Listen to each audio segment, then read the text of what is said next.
فبشره بأني أنا أصر بأنني أنا سلفي على الكتاب والسنة وعلى منهج السلف الصالح.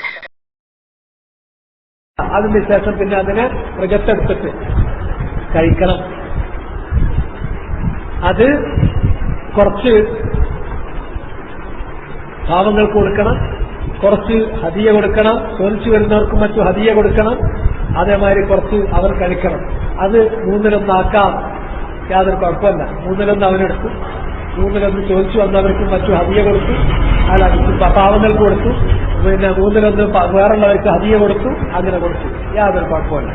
ഇനി ആ 1/3 എന്നുള്ളത് അല്പമൊന്ന് കൂടി അല്പമൊന്ന് കുറഞ്ഞു, അത് പ്രശ്നമുള്ളൊരു കാര്യമല്ല. അതൊരു അത്ര കൃത്യമായിട്ട് തുലാസ് വെച്ച് തൂക്കാനേ നടക്കരുത്. ഈ തുലാസ് വെച്ച് തൂക്കുന്നതാണ് അബദ്ധം. അത് തനസ്സുആണ്. അങ്ങനെ 1/3 കൃത്യമാക്കാൻ വേണ്ടി തുലാസ് വെച്ച് തൂക്കാന്നുള്ളത് അത് നേരത്തല്ല. അതിൽ നിന്ന് കുറച്ച് അവരെടുക്കും, കഴിക്കും. ഏതാണ്ട് ഇതിൽ 1/3 അവരെടുക്കുന്നു, കഴിക്കുന്നു.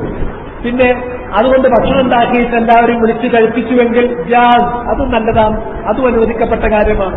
അങ്ങനെ അതിൽ നിന്ന് അയാൾ കഴിക്കുന്നു, അയാൾ മറ്റുള്ളവരെ കഴിപ്പിക്കുന്നു, അല്ലെങ്കിൽ അത് ഭക്ഷണം വെച്ച് കൊടുക്കുന്നു, അല്ലെങ്കിൽ മറ്റുള്ളവർക്ക് അത് അയാൾ ഹദിയയായി കൊടുക്കുന്നു. അത് കൊടുക്കുമ്പോൾ മുസ്ലിങ്ങൾക്ക് തന്നെ അതിൽ നിന്നൊരു കഷ്ടം പോകാവൂ എന്ന നിർബന്ധമൊന്നും വേണ്ട. ജാറൊക്കെ ഉണ്ടെങ്കിൽ, അയൽവാസികളിലൊക്കെ മുസ്ലിങ്ങളുണ്ടെങ്കിൽ അവർക്ക് കൊടുത്തിരിക്കണം. അതുപോലെ തന്നെ പാവങ്ങളായ കുറച്ച് മുസ്ലിമീങ്ങളുണ്ട്, അവർക്ക് ഉദഹിയത്തിന്റെ മാംസം കൊടുക്കുമ്പോൾ ആ പരിസരത്ത് അവരുടെ അയൽപക്കത്ത് താമസിക്കുന്ന ഏതെങ്കിലും അമുസ്ലിങ്ങളുണ്ടെങ്കിൽ അത്തരമൊരു വിവേചനപരമായ നടപടി ഇതിൽ കാണിക്കേണ്ട കാര്യമല്ല. ഷെയ്ഖ് അൽബാനി റഹ്മത്തുള്ളാഹി അലൈഹി ഇതിന്റെ മാംസം അമുസ്ലിങ്ങൾക്ക് കൊടുക്കാൻ പറ്റൂല എന്ന ഹുക്മിന് വേണ്ടി തെളിവിന്റെ താല്പര്യം അദ്ദേഹത്തിന് ഒരിക്കലും കിട്ടും. അമുസ്ലിങ്ങൾക്ക് ഇതിന്റെ മാംസം കൊടുക്കാൻ പറ്റൂല എന്ന വല്ല തെളിവുണ്ടോ എന്നത് പക്ക പരിശോധിച്ച് നോക്കി, അതിനൊരു തെളിവും കിട്ടുന്നില്ല. ആ അമുസ്ലിങ്ങൾക്ക് ഇതിന്റെ മാംസം പോകാൻ പാടില്ല എന്ന് പറയാവുന്ന ഒരു തെളിവും കിട്ടിയിട്ടില്ല. അതുകൊണ്ട് പക്ഷെ ഇത് അമുസ്ലിങ്ങൾക്ക് മാംസം കൊടുക്കാൻ വേണ്ടിയുള്ള ഒരു പ്രൊജക്ടൊന്നുമല്ല. ഇത് നമുക്ക് മുസ്ലിമായ നമുക്കും നമ്മളെപ്പോലുള്ള മുസ്ലിമീങ്ങൾക്കും അതുപോലെ തന്നെ ഇതിലെ ആവശ്യക്കാർക്കും ചോദിച്ചു വരുന്നവർക്കുമുള്ളതാണ്.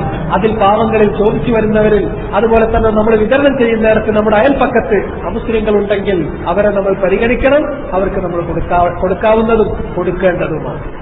ഇതാണ് വഹിയത്ത്. അത് പിന്നെ ഉണക്കി സൂക്ഷിക്കാം. കുറച്ച് നല്ല മൃഗമാണെങ്കിൽ കുറെ അധികം മാംസം ഉണ്ടാവും, ഒരു ദിവസം 2 ദിവസം കൊണ്ടൊന്നാവില്ല. അപ്പൊ ഫ്രിഡ്ജിൽ വെച്ച് സൂക്ഷിക്കാം.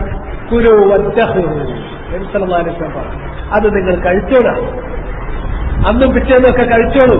പിന്നെ വേറുള്ള ദിവസത്തേക്ക് വേണമെങ്കിൽ നിങ്ങൾക്കത് സൂക്ഷിച്ചു വെക്കുകയും ചെയ്യാവുന്നതാണ്.